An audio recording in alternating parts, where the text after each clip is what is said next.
It all started the very first week I moved into the neighborhood, when the smell of fresh paint was still clinging to the walls of my new house, and the shine of my brand new Tesla Model Y caught the reflection of the summer sun, because that was the exact moment HOA Karen, her real name being Marlene, but everyone called her Karen behind her back for obvious reasons, marched across the cul-de-sac in her oversized sunglasses and shrill perfume cloud to demand in her piercing voice, "So, you'll let us use your charger, right?" And at first I thought she was joking, because who in their right mind would walk up to a stranger who had just unloaded the last box from a moving truck and lay claim to private property like it was a community toy? But when her lips tightened into that smug little grin, and she gestured toward her shiny new Lexus hybrid parked illegally on the curb with the hazard lights blinking, I realized this was no joke. This was a declaration of war dressed up as neighborhood hospitality, and I laughed politely and told her no, explaining that the charger was wired into my home's electric system and that I had installed it with my own money, my own permits, and my own sweat over 2 weekends. But she only scoffed and wagged a manicured finger in my face like I was a child, hissing that HOA policy states that community resources must be shared, a line that made my stomach twist, because I had read the HOA handbook front to back before moving in, and nowhere did it say a homeowner was obligated to let freeloaders suck up their electricity. But Karen wasn't here for facts. She was here for control.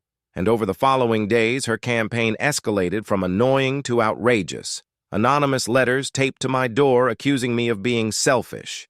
Neighbors whispering that Karen was telling people I was endangering property values by hoarding sustainable resources. And finally, the sight of her Lexus one morning parked in my driveway without permission, the charging cord ripped from my wall and jammed sloppily into her port, sparks dancing dangerously as the system overloaded, and I stood there barefoot in my pajamas, coffee in hand, watching this ridiculous spectacle with a mix of fury and disbelief as the breaker in my garage tripped and the whole house went dark. My fridge clicking off, my internet dying, and Karen storming out of her car red-faced to scream that my charger had damaged her vehicle, even though it was her reckless entitlement that caused the meltdown.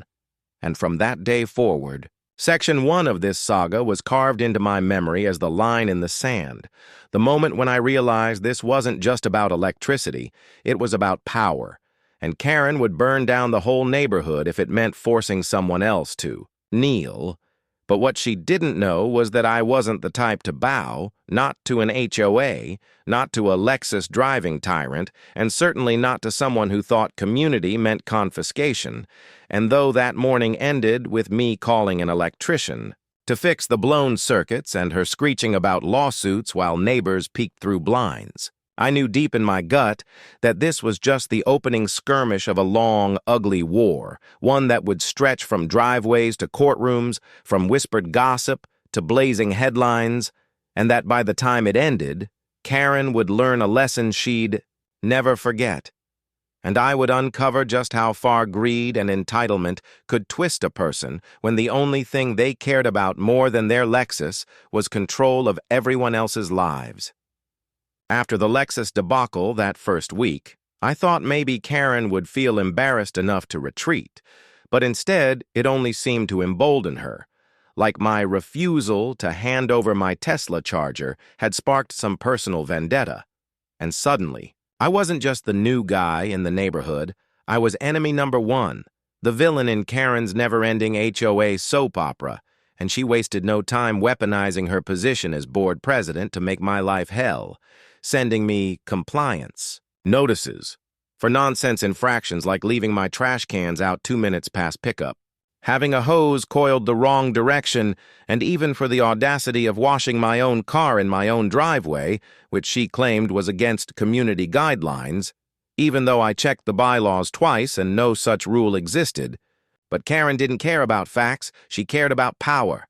And she wielded those little violation slips like daggers, tacking on fines that grew larger each week, threatening that unpaid balances would result in liens, foreclosure, and possible seizure of assets, all while parading around in her sun hat and oversized sunglasses, whispering to neighbors that I was a problem homeowner, a danger to property values, the kind of person who didn't understand how community worked.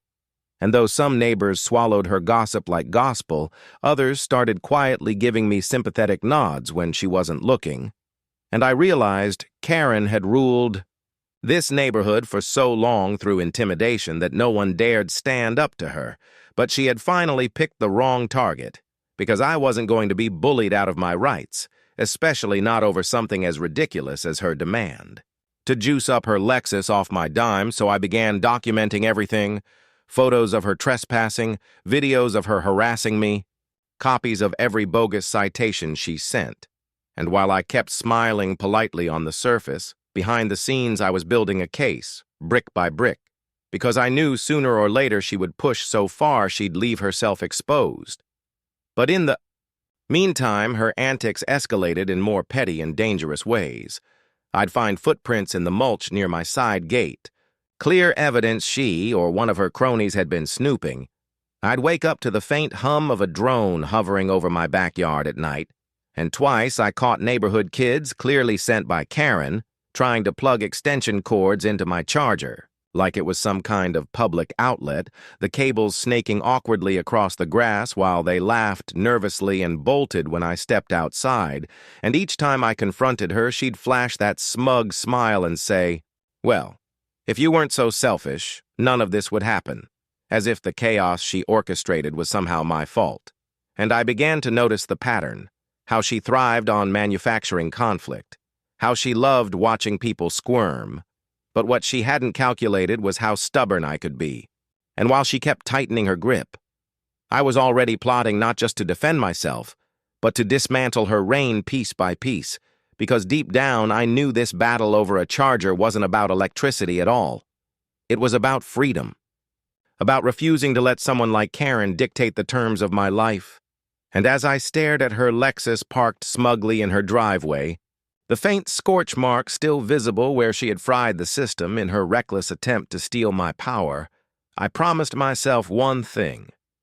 By the time I was done, Karen wouldn't just lose her imaginary claim to my charger. She would lose the very control she had lorded over this community for years, and the neighbors who had been too afraid to speak would finally see that the emperor, or in this case, the queen bee, had no clothes. And all it took was one homeowner willing to stand up and say no. But saying no to Karen was like throwing gasoline on a fire, because the very next morning I woke up to find an official-looking letter taped to my door stamped with the HOA's seal, claiming that my Tesla charger was a community utility, and therefore subject to shared access under their Green Energy Initiative, which was laughable because I'd paid for the installation entirely out of my own pocket, and there wasn't a single mention of shared access anywhere in the governing documents. But Karen was banking on intimidation, hoping that her pseudo-legal jargon would scare me into compliance, and when I didn't bite, she doubled down, calling an emergency board meeting on my front lawn without even notifying me, inviting half the neighborhood to gather in a semicircle of lawn chairs as she stood on my walkway, waving papers and shouting about how my refusal to share was a threat to unity, painting me as some kind of villain hoarding electricity like it was treasure during a famine. And though a few of the sheep nodded along, others looked increasingly uncomfortable, especially when I calmly stepped outside, phone recording in hand, and asked Karen to point to the clause in the bylaws that gave her the right to commandeer my charger, which of course she couldn't. So she pivoted to theatrics, clutching her pearls and saying, "This man is aggressive. You all saw it," as if me holding up a phone was an act of violence. But this time the neighbors didn't fully buy it, murmurs rippling through the crowd as they realized Karen had no actual proof, only bluster. And when I ended the circus by saying, "Meetings over, folks. This is my property," and shut the door, I could feel the tide starting ever so slightly to turn. Though Karen wasn't about to let go that easily, not when her ego was at stake, so she escalated again, filing a formal complaint. with the county zoning office claiming my charger installation violated safety codes, which triggered an inspection. And while the officer laughed when he saw everything was fully up to code, it still wasted half a day of my time and proved how far she was willing to go, and when that didn't work, she tried another angle, sending me a certified letter demanding retroactive utility reimbursement for the community benefit of my charger. Attaching a fake spreadsheet she clearly whipped up in Excel with made-up kilowatt hours and a grand total of 7,132.16, which I obviously refused to pay, but each attempt only hardened my resolve, because now it wasn't just about me. It was about showing everyone that Karen's intimidation tactics were smoke and mirrors, and the best way to beat her was to shine light on the lies, so I started quietly talking to neighbors, one by one, the ones who gave me sympathetic looks or whispered apologies after her outbursts, and I learned stories that made my jaw drop. Families fined for parking infractions when their cars were in their own driveways, people forced to repaint fences 3 times in 1 year because she didn't like the shade of brown, a retiree threatened with foreclosure over unauthorized bird feeders, and all of it enforced with the same smug smile she'd given me. And I realized this wasn't just my battle. It was the community's. They'd just been too beaten down to resist. But the second someone fought back, they began to hope again, and so while Karen plotted her next ambush, I was quietly building an army of receipts, testimonies, and allies, because I knew this war wasn't going to be won with one dramatic showdown. It was going to be a siege, and when Karen finally came knocking with her most outrageous stunt yet, I'd be ready not just to defend, but to strike back so decisively that her entire paper castle of control would collapse around her, leaving nothing but ashes and the bitter taste of her own hubris. If I thought Karen's obsession with my Tesla charger had reached its peak, I was dead wrong. Because Section E2 of this nightmare was where her madness turned destructive, and the fallout changed everything. And from that moment forward, it felt like I was living under siege. Because Karen didn't just back off after her bogus invoices and fake bylaws crumbled. She escalated with a ferocity that made it clear this wasn't about electricity anymore. This was about ego and control, and she couldn't stand that one homeowner had stood up to her in public and made her look like a fool. So the fines started rolling in like clockwork, each one more absurd than the last. $250 for having my porch light too bright, $500 for improper landscaping because a single dandelion popped up by my driveway, and a jaw-dropping $1,000. Fine for excessive vehicle idling, even though my Tesla literally doesn't idle. And when I refused to pay any of it, she plastered my name on the HOA bulletin board in red ink, calling me a delinquent homeowner like I was some deadbeat, and the smear campaign spread from paper notices to whispered rumors at block parties. Suddenly, I was the guy who threatened Karen, who cheated the system, who thought he was better than everyone else, even though I had proof that everything she filed was baseless. But logic didn't matter to Karen. It was about wearing me down until I either caved or left, and when I didn't do either, she made her boldest, stupidest move yet. Late one Friday night, when the street was quiet and most porch lights were off, Karen rolled her shiny white Lexus into my driveway like she owned the place, popped open the charging port, and plugged her car into my Tesla wall connector without permission, probably thinking she'd set an example of how it should be community property. But within seconds, something went horribly wrong, because unlike Tesla's tightly integrated charging system, her Lexus, an older hybrid model she'd retrofitted with some aftermarket conversion kit, wasn't remotely compatible, and the instant. The current surged. There was a flash, a hiss, and the smell of burning plastic as her car's electrical system fried like a cheap toaster, smoke pouring from under the hood while she screamed and scrambled out of the driver's seat, waving her arms like I'd set a trap for her, and by the time I ran outside with a fire extinguisher, it was already too late. Her Lexus was coughing its last electronic breaths, dashboard lights flickering like a dying Christmas tree before the whole thing went dark, and though I managed to keep the flames from spreading, the look Karen gave me through the haze of smoke was pure venom, like she'd rather admit to arson than admit she'd been wrong. And even as neighbors peeked out from their windows at the commotion, she spun the narrative on the spot, shrieking, "He sabotaged me! He rigged his charger," as if I'd masterminded the meltdown of her precious luxury car. But the truth was obvious to anyone with eyes. She'd trespassed, tampered, and destroyed her own property out of arrogance, and now she was trying to turn her humiliation into another weapon, which might have worked if not for the fact that half the block had caught the whole fiasco on their doorbell cameras. And within hours, those clips were making their way through group chats and whispered conversations, eroding the last scraps of credibility Karen had left. But humiliation only made Karen more dangerous, because the very next morning she stormed into my yard, phone in hand, taking dozens of pictures of the scorch marks on my driveway as if they were crime scene evidence, shouting loud enough for half the neighborhood to hear that she was filing both a lawsuit and an insurance claim against me for intentional property damage, even though every camera in a 3-house radius had proof she was the one who trespassed and plugged in without permission.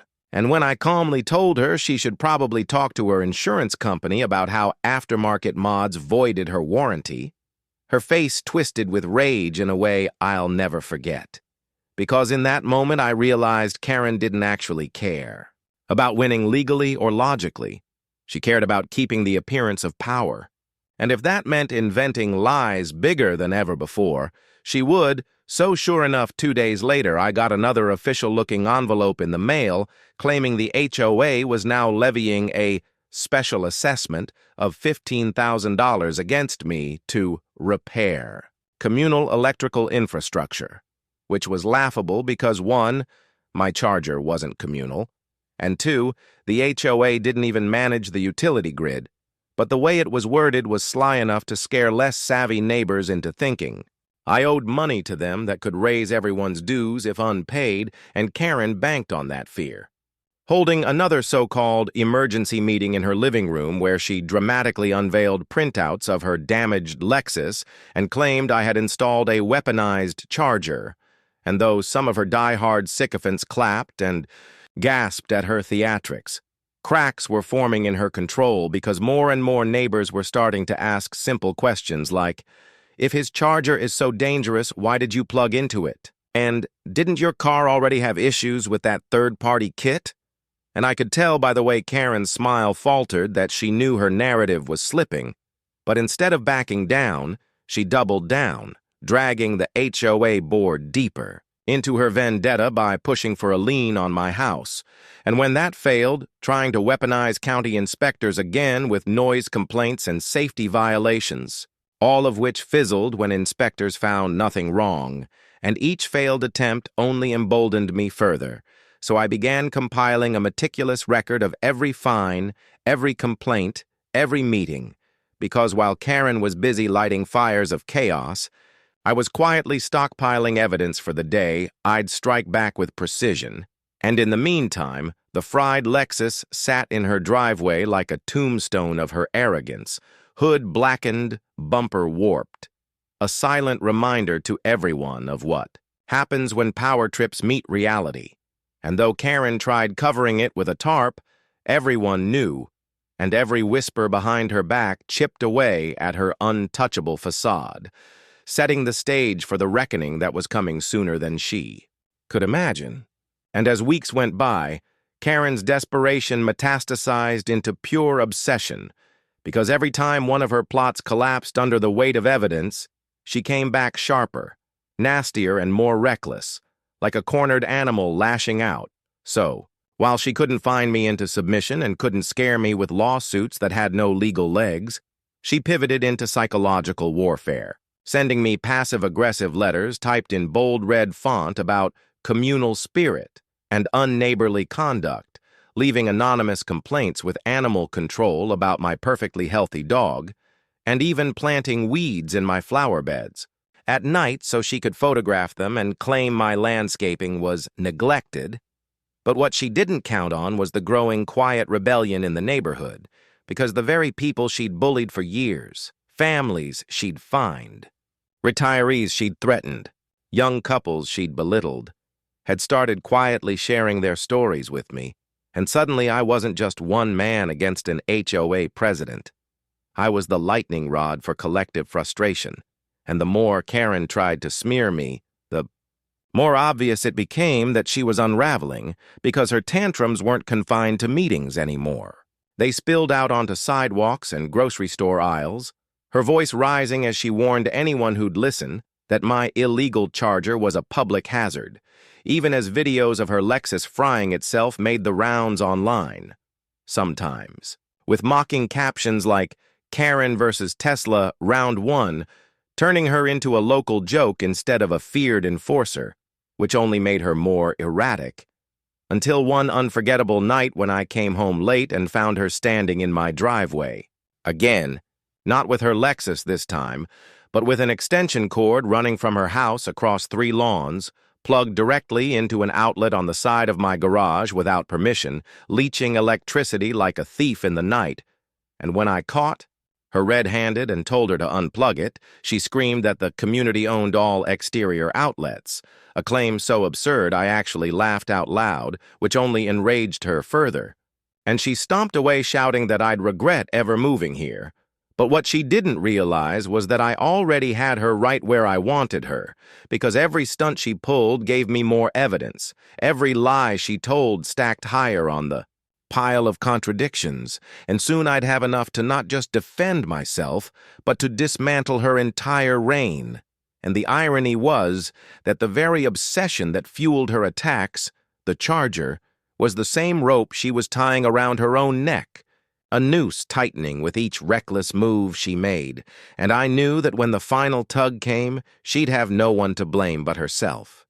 It was the moment I realized that the storm Karen had unleashed wasn't going to burn itself out, but would only grow darker and more violent until someone forced it to end, because after her Lexus debacle and her pathetic extension cord stunt, any reasonable person would have accepted defeat or at least licked their wounds in private. But Karen wasn't reasonable. She was addicted to control like it was oxygen, and losing even an ounce of it made her frantic. So Section 3 of this battle began with her launching a full-blown campaign to weaponize the HOA's bylaws in ways even the original authors probably never dreamed of, turning every comma and clause into a potential cudgel she could swing at me, and suddenly I was hit with a barrage of notices claiming everything from improper siding maintenance to unapproved exterior modifications, simply because my Tesla charger was visible from the street. And though each accusation collapsed, when inspected, since my siding was immaculate, my grass neatly trimmed, my permits in perfect order, the constant stream of paper, certified mail, and threatening letters was designed to exhaust me, to make me drown in the bureaucracy she controlled like a queen ruling over a crumbling paper kingdom. And I'll admit, there were nights I sat at my kitchen table with a stack of envelopes taller than my coffee mug, wondering if it was worth it, wondering if selling the house and leaving this HOA-run nightmare behind would be easier.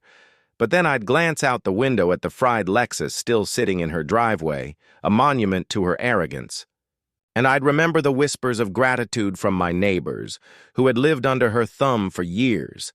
The elderly widow who told me she'd been fined $300 for leaving her Christmas lights up 2 days too long. The young family who'd been threatened with foreclosure because their toddler's plastic slide wasn't aesthetically compliant.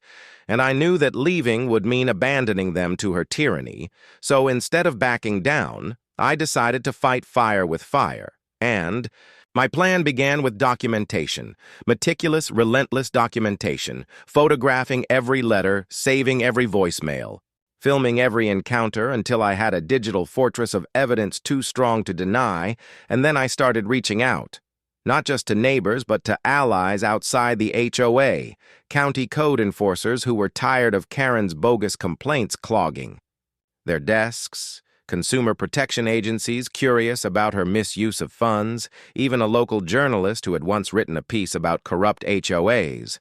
And while Karen strutted around thinking she was winning by burying me in paper, I was quietly building the narrative of a tyrant abusing her power, a narrative that was about to explode in ways she couldn't control. Because the real turning point of Section 3 came when I uncovered financial records that made even my jaw drop. And it started innocently enough when one of Karen's own board members, finally fed up with being treated like a pawn, slipped me a flash drive full of HOA meeting minutes and expense reports, and buried in those spreadsheets was the smoking gun. Thousands of dollars allocated to community improvement projects that never existed, invoices signed by Karen herself for electrical safety upgrades that coincidentally matched the timeline of her Lexus fiasco, as if she'd tried to bill the entire neighborhood for repairing her own fried car, and suddenly it all clicked. The excessive fines, the phantom bylaws, the desperate push to declare my Charger a communal utility. This wasn't just about power. It was about money, about Karen siphoning funds from her neighbors under the guise of improvements, while threatening anyone who dared question it.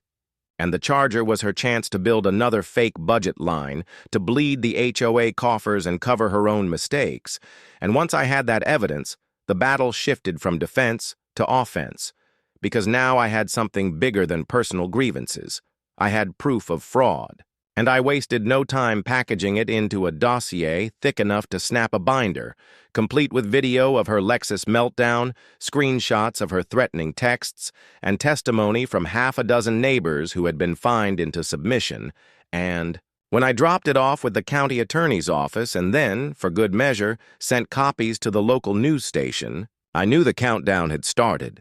Because once the spotlight turned on Karen, she wouldn't just be the HOA president with a grudge.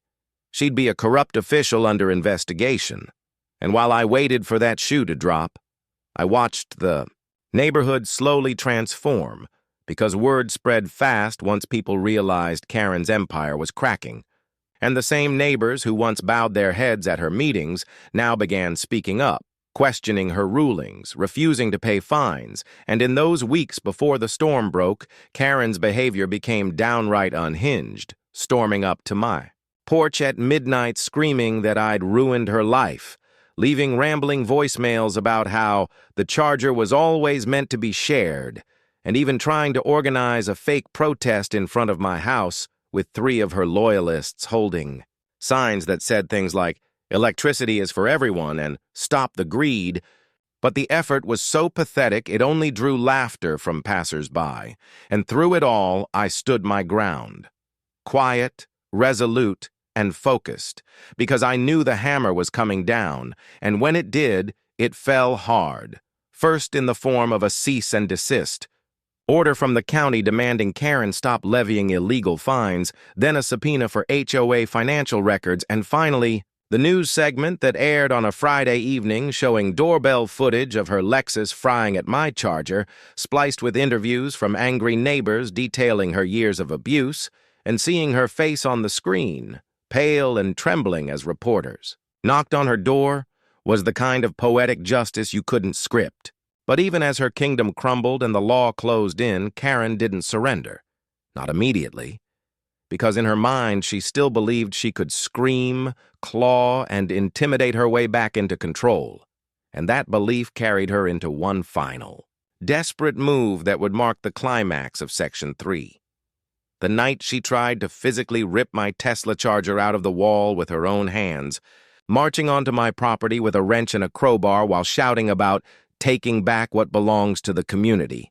But she underestimated both my cameras and my resolve, because the second she laid hands on the Charger, motion sensors lit up, alarms blared, and half a dozen neighbors, tired of her antics, came pouring out of their homes to watch her meltdown live, some filming, some jeering, until Karen realized she wasn't the feared president anymore. She was a spectacle.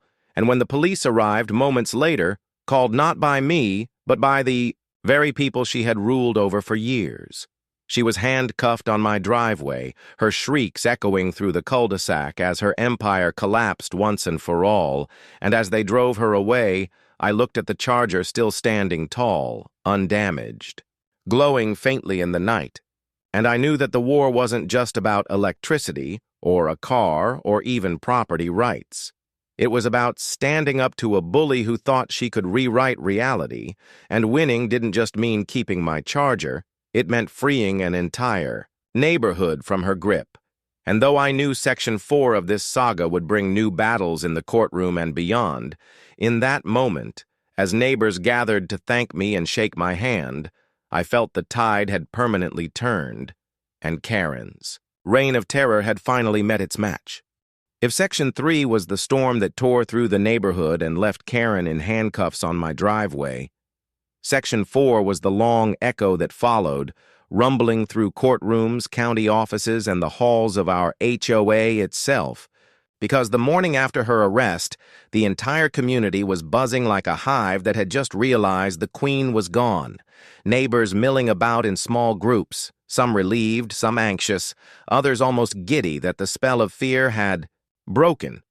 But for me, there was no time to celebrate, because Karen's obsession had already metastasized into the legal system, and even as she sat in a holding cell for trespassing, attempted theft, and destruction of property, her lawyers were filing motions and counterclaims accusing me of harassment, intimidation, and intentional sabotage, painting me as the villain in some warped fairy tale.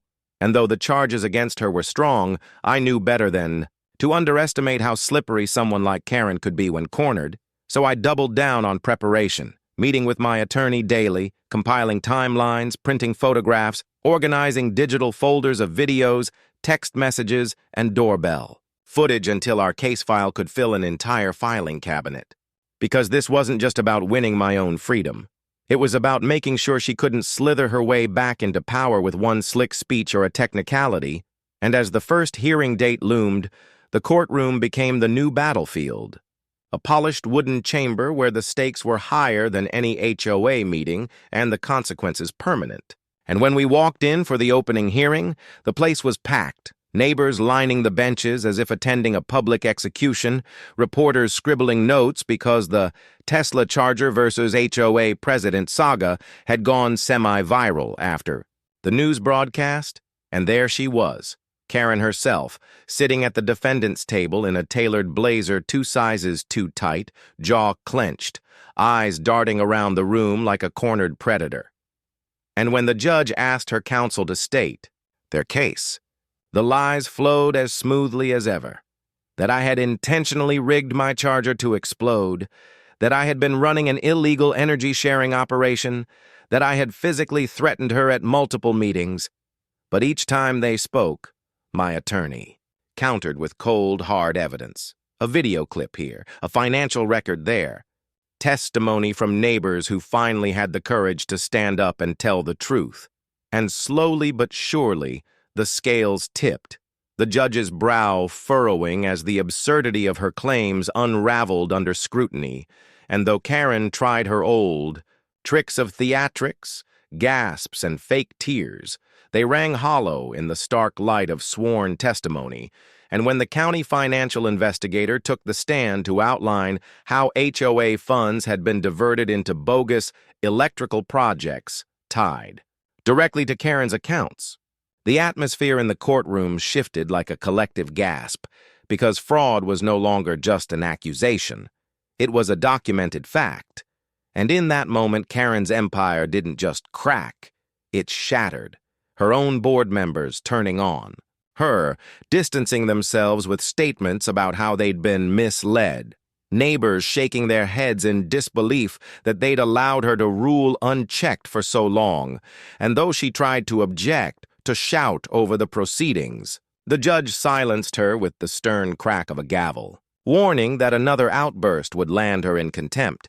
And as the trial stretched on over days, then weeks, it became less about me and my charger and more about exposing the entire rotten foundation she'd built, the years of bullying, the fabricated fines, the intimidation tactics, all dragged into the light where no amount of pearl clutching could hide them.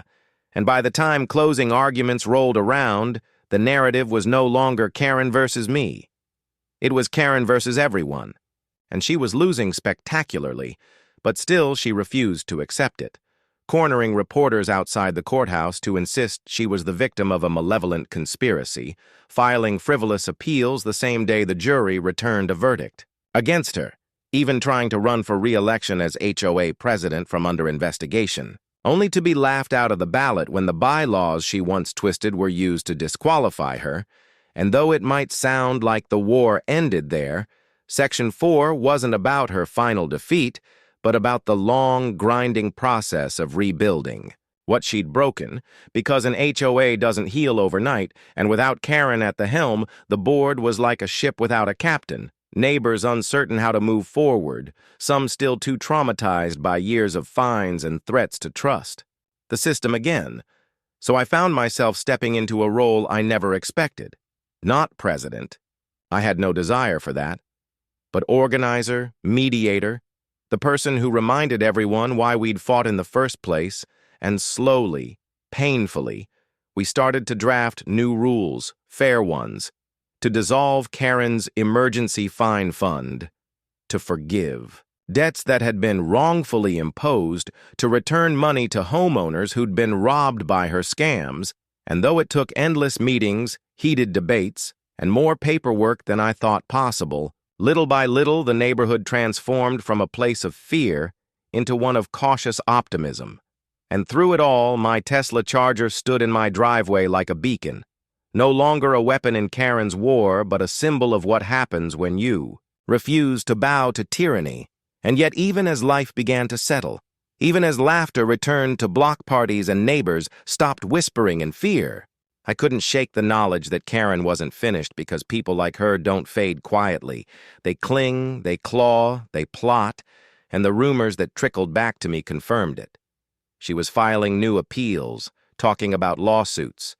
In federal court, even threatening to write a book about her harrowing ordeal. And though most people dismissed her as a disgraced crank, I knew better than to underestimate the lengths she'd go to reclaim even a shred of relevance. And that was why Section 5, the final chapter of this saga, would become the showdown that decided not just her fate but the future of everything we'd fought to reclaim.